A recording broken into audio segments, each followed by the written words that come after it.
Shalom, shalom pessoal, vamos para o nosso estudo diário e semanal da Parashá, a luz de sabedoria todo dia, com instruções e ensinamentos do nosso Rebbe de Lubavitch. E hoje nós vamos para a terceira leitura da Parashá Matot Masei, no caso é uma Mehubarot.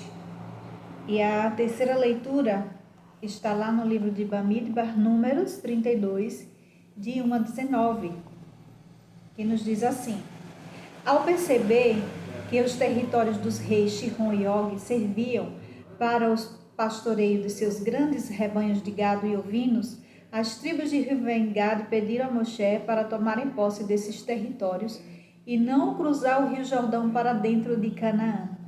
Moshe os repreendeu por tentar evitar o enfrentamento com as nações que naquele momento ocupavam as terras de Canaã. As tribos de Ruben e Gad prometeram então ajudar as outras tribos a conquistar os territórios localizados na margem ocidental do Rio Jordão, antes de se estabelecerem na margem oriental. Moderar o ascetismo. Os descendentes de Ruben e Gad tinham abundância de gado. Essas duas tribos queriam viver como pastores, porque essa ocupação é propícia para um estilo de vida meditativo. Inicialmente, Moshe se opôs à proposta porque sabia que até a chegada da era messiânica, a intenção de Deus é de enfrentarmos o mundo físico e, inclusive, lutarmos com ele se necessário, com o objetivo de refiná-lo e elevá-lo. Moshe somente concordou depois de estipular que eles primeiro ajudariam seus irmãos a conquistar a terra de Israel. A experiência de enfrentamento com o mundo material asseguraria que o retorno posterior ao pastoreio com o seu estilo de vida meditativo não seria uma fuga da realidade. Do mesmo modo, não devemos considerar o tempo que estamos obrigados a desprender do mundo exterior, elevando e refinando como algo frustrante. Muito pelo contrário. Em primeiro lugar, devemos ver isso como nossa verdadeira missão divina. Em segundo, como a chave para assegurar que o nosso estudo da Torá, nossas rezas e o nosso cumprimento dos mandamentos de Deus tenham as mais puras e apropriadas das intenções. Aqui está a solicitação de duas tribos, da tribo de Gad e a tribo de Reuven, nas quais pediram a Moshe para ficar ao lado leste, dos territórios do lado leste, antes de cruzarem o Rio Jordão, porque eles observaram que aquele local era um local apropriado para que eles cuidassem do seu rebanho.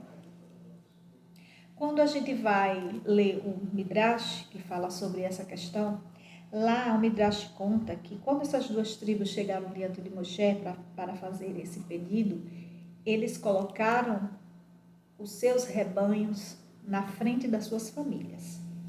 Isso é algo muito sério. Eles estavam preocupados mais com os bens materiais do que com seus próprios familiares. E também a gente consegue entender que foi um grande erro o que eles pediram, o pedido deles, mas foi concedido, né? Ainda assim foi concedido. E lá no Midrash ainda nos fala que quando as tribos de Israel foram dispersas, as primeiras que foram dispersas foram justamente essas duas tribos, que na realidade eram 2,5 tribos, porque a meia tribo de Menache também estava lá junto com eles. E por que justamente eles foram os primeiros? Porque o Midrash nos diz que o fato deles terem ficado antes de cruzarem o rio Jordão, e entrarem na terra de Canaã, aquele espaço ali ele não era considerado um espaço sagrado. A terra não era considerada sagrada. No entanto, eles decidiram ficar com aquele território por conta dos seus bens, das suas posses. O que acontece? O que acontece é que nós devemos ter bastante cuidado com aquilo que nós desejamos, com aquilo que nós pedimos para o Eterno, porque nem sempre os nossos pedidos serão algo que nos elevarão espiritualmente. E mais ainda, nós devemos ter bastante critério, bastante zelo com aquilo que nos aproxima do sagrado. Nós devemos lutar para isso.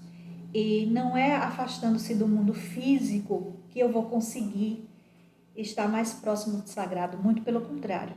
Essa leitura, ela nos mostra que até a era de Mashiach, a era messiânica, nós devemos estar inseridos no mundo físico, no mundo material, para que nós possamos estar refinando esse mundo através do cumprimento das nossas mitzvot. Então, isso é muito importante.